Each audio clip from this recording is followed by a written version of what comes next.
for a small community to pull this sort of a conference together, the caliber is just blown me away.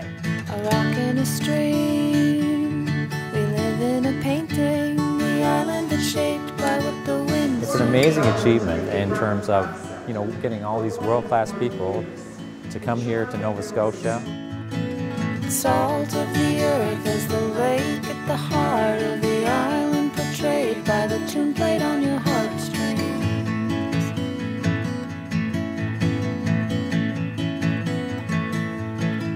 I think that trying to compare the creative economy to any other type of economy, I mean, there's obvious ways to do it. We can look at the numbers, we can look at the stats. I mean, we had what, I think it represented $7.6 billion a few years ago, according to Canadian Heritage, and over 1 million people were employed through cultural sectors. And I think on top of that, if you start to think about the other sectors that are related to that, like manufacturing jobs for the materials that need to make creative things, let alone the hospitality industries that thrive off of that. So going to a restaurant before going out to watch a movie, for example.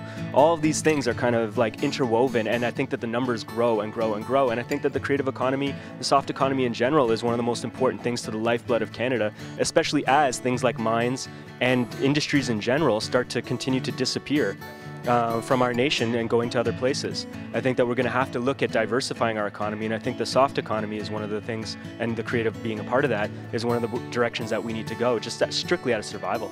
I really believe that the creative economy maintains and captures our youth. It keeps the youth here. We have a hard time people, employing, getting gainful employment. We have a hard time keeping our youth, and I feel that the creative economy is one way that does that.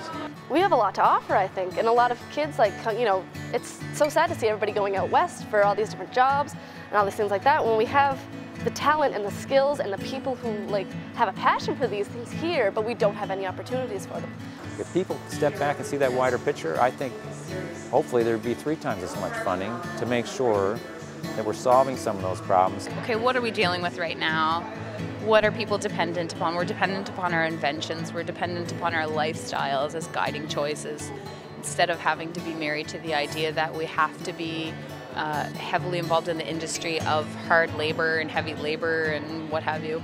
Statistically, most people, it's about 6, 7 jobs in their life. I mean, I don't think of it that way, but when you started off, you thought, oh, I was going to be, I don't know, a fireman.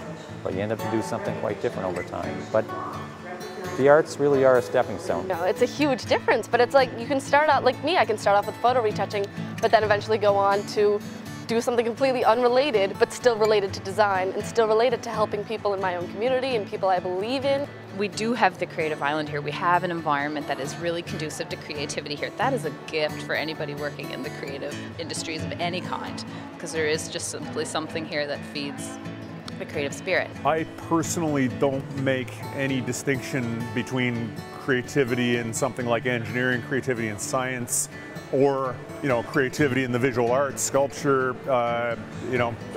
media. I don't see any difference. It's all the same processes underneath. And bringing them all together and looking at their economic value, just brilliant. Put creative people together and guess what? Things happen. So excited to be part of it.